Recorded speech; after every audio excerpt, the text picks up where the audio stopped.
रत्नागिरी जिल्हा प्राथमिक शिक्षण समन्वय समितीच्या वतीने शिक्षकांच्या विविध प्रलंबित आणि न्याय्य मागण्यांसाठी आज रत्नागिरी शहरात भव्य मोर्चा आणि धरणे आंदोलन करण्यात आले। या आंदोलनाअंतर्गत जिल्ह्यातील शाळा बंद ठेवून हजारो शिक्षकांनी आपला रोष व्यक्त केला। माळ नाका येथून निघालेला हा मोर्चा जिल्हा परिषद कार्यालयावर धडकला। या आंदोलनादरम्यान BLO आणि TET परीक्षा रद्द करा आणि शिक्षकांवरील अशैक्षणिक कामे रद्द करा असा जोरदार घोषणा देत शिक्षकांनी जिल्हा परिषद परिसरात दणाणून सोडला।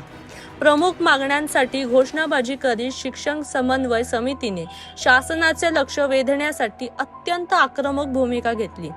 आंदोलक शिक्षकांनी हातामध्ये मागण्यांचे फलक घेऊन प्रशासनाविरोधात जोरदार घोषणाबाजी केली। रत्नागिरीतील माळ नाका येथून सुरू झालेला हा मोर्चा जिल्हा परिषदेच्या आवारात पोहोचल्यानंतर त्याचे रूपांतर धरणे आंदोलनात झाले। सकाळी 11 ते दुपारी 3 या वेळेत शिक्षकांनी शांततापूर्व मार्गाने ठामपणे निदर्शने केली। माध्यमातून या ठिकाणी हा मोर्चा रत्नागिरी जिल्हा परिषदेवर रत्नागिरी जिल्ह्यातील तमाम शिक्षकांच्या वतीनं जिल्हा समन्वय समितीच्या माध्यमातून या ठिकाणी काढण्यात येतोय। शासनापर्यंत शिक्षकांच्या ज्या मागण्या आहेत त्यांचा जो आक्रोश आहे तो आक्रोश पोहोचवण्याचं काम या माध्यमातून शिक्षक एकजुटीने करत आहेत। आज शिक्षकांच्या समोर अनेक अशैक्षणिक कामे या ठिकाणी लावलेली आहेत।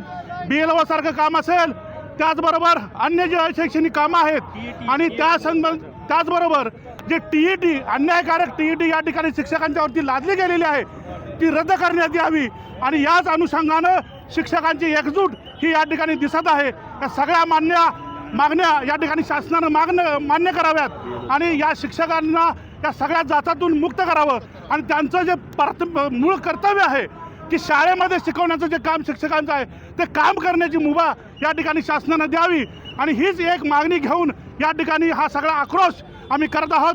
निश्चितपणे आम्हाला खात्री आहे हे शासन या ठिकाणी आज शिक्षकांचा जो आवाज आहे तो आवाज ऐकून यामध्ये निश्चित बदल करेल आणि ज्या शिक्षकांच्या मागण्या आहेत त्या पूर्ण करतील। शासन दरबारी वेगवेगळे पत्रव्यवहार करून आम्ही या ठिकाणी ही सगळ्या मागण्या दिलेल्या आहेत, परंतु शासनानं या ठिकाणी कुठलीच दखल घेतलेली नाही आणि म्हणून शेवटचं हत्यार म्हणून आम्ही हे आंदोलन पुकारलेलं आहे। या आंदोलनाला राज्यभरातून प्रचंड असा प्रतिसाद या ठिकाणी मिळत आहे। शिक्षकांची एकजूट या निमित्तानं दिसत आहे। म्हणून माझी शासनाला विनंती राहील की शिक्षकांवर अन्याय न करता त्यांच्या ज्या सगळ्या मागण्या आहेत त्या तात्काळ या ठिकाणी मान्य कराव्यात। धन्यवाद।